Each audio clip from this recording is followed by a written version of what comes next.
This tutorial will show you how to request physical items from the library's collection while the shelves are closed due to the pandemic. Start on the library's homepage by signing into your account with your Kobe user ID and password. Then you can enter the title of the item you want and limit your search to physical materials. When you find the item you want, click the title, and you can request a scan if you only need a single chapter or a limited page range. Just fill out the details and click Send Digitization Request at the bottom of the form.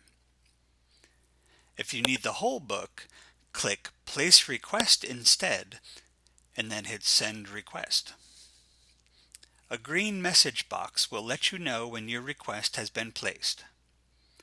If, however, the item you need is currently checked out, the catalog will say Not Currently Available. In that case, you can click Place Request and we'll hold the book for you and let you know as soon as it's been returned. Or you can instead submit an interlibrary loan request to get a copy from another library.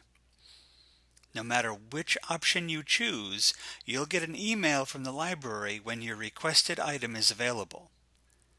If you have any questions or need help, ask a librarian.